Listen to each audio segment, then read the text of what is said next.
This is the tale of two men playing through World of Warcraft Classic, and our quest to uncover what this game truly has to offer. Now, if I've learned anything from playing WoW in the past, it is to never play it alone, because that is actually just speedrunning depression. It doesn't matter how balanced the engagement is, there is only one rule. Which side has the bigger stick? There is no empathy, there is no sympathy, there is only war. Lucky for me, this adventure wouldn't be filled with lonely roads, but on the contrary, the warmth of my fellow comrade. Now, why did we choose Manlet Hulks? On the NA Blomuk server, is that how that's pronounced? I have some quite mentionable horde assets. Combined with family history, I have to pledge my allegiance to the horde. It then stood between Tauren, Orc, Troll, and the Undead. Now don't get me wrong, Undead is undisputably my favorite race in World of Warcraft, and was that very same reason I should probably be playing something else. I decided against Tauren because they just take a bit too much room up on my screen. Honestly, not picking Troll was the hardest for me, from incredible breakdancing to fucking sick ass raptors. But I don't know, there's just something about the satisfaction of moonwalking on a corpse. You just can't beat that though. As for the class, I personally like an up close and personal playstyle. Seeing that feral druids get memed on every corner. I can't imagine somebody who plays a druid unironically. Man. Druids are a fucking awful class. Seriously, who plays this shit? Druid? Just aren't my cup. Worst class in the game. You fucking heard me, druid mains. I fucking said it. I don't know what crimes druids have committed against the WoW Classic community, but me personally can't really say much. My options then waned between rogue and warrior. Seeing as Shetty really wanted to play warrior, that left me with rogue. The perfect class to translate all my insecurities. With the next 5 months of my life locked in, it was time to experience the concoction that is vanilla World of Warcraft.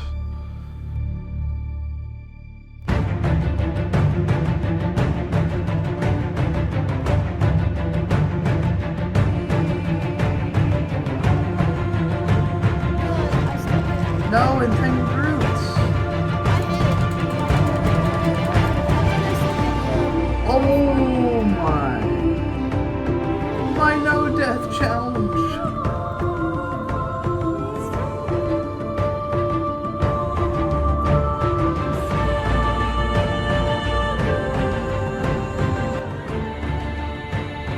Fuck, I forgot Questy.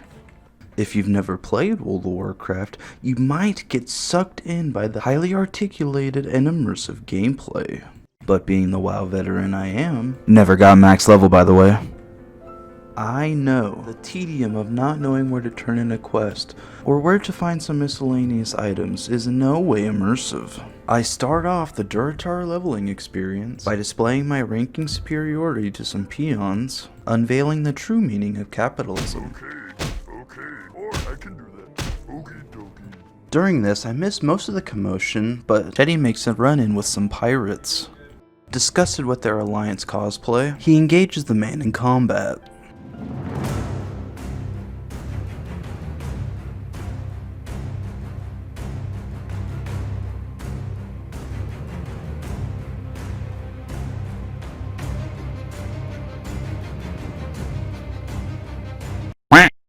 Oh shit! But god damn it, I won't let this stand. This means war.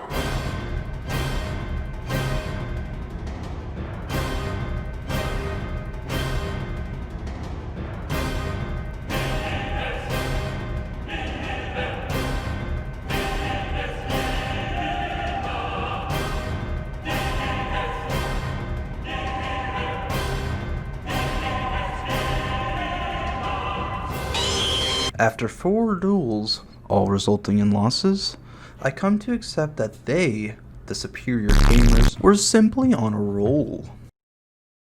Continuing to complete the quest in Duratar with basically minimal effort, I attempt to challenge myself. Hey, why don't we try to not die this playthrough?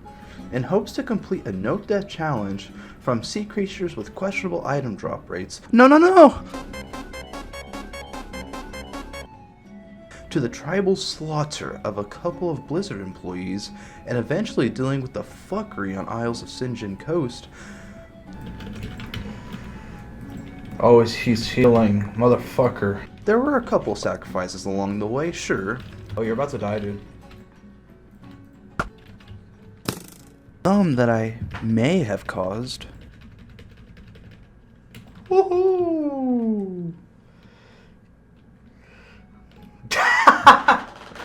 But ultimately a small price to pay for my safety. So far, so good. We head to Orgrimmar partially to train professions and skills, but primarily to read all my letters from gold sellers and save ourselves from the horror of 12-slot inventory space in an MMORPG. I swear nothing makes you feel more impoverished than playing World of Warcraft a year after its release on a new character. Just before our departure, we can't help but notice. Captain! Yeah?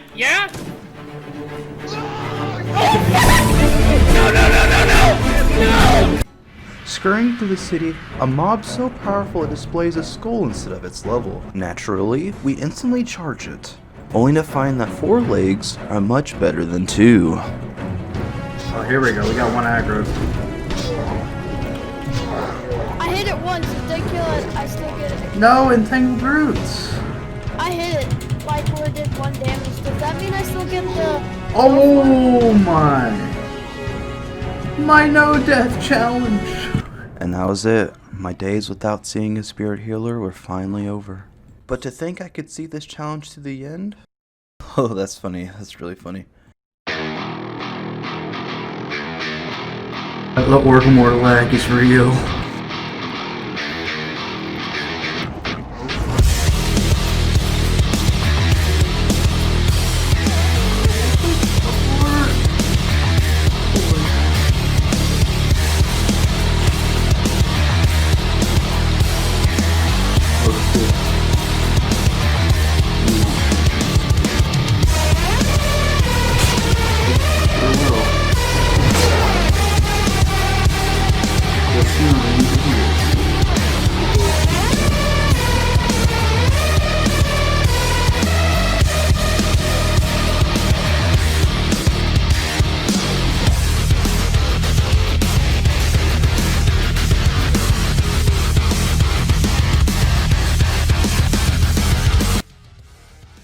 For those of you questioning what the fuck is going on, let me fill you in. See, there's a particular quest called Lieutenant's Insignia.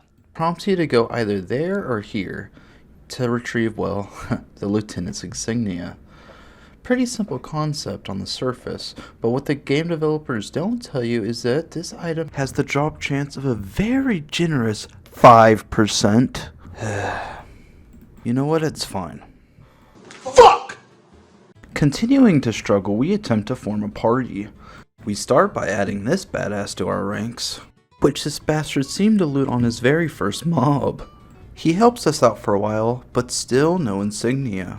That is until this malicious individual joined, but I'll get to that. With 4 party members, we're able to clear out the mobs with streamlined efficiency. You guys stop being a weapons fight? Before continuing, Big Mojo asked us if we have any health pots. See, this pack seemed to be difficult because for one, Shetty didn't have a weapon to fight with because it broke in the middle of our cave expedition, and 2, this pack specifically, Jesus fucking Christ, had Kazaz, an enemy that me and Shetty were all too familiar with. Yeah, I'll fight you. We had Badass die during this, but all too worth it considering the rewards. Oh, I got my lieutenant's insignia. Shetty got his, Big Mojo got his, but guess who still didn't get theirs?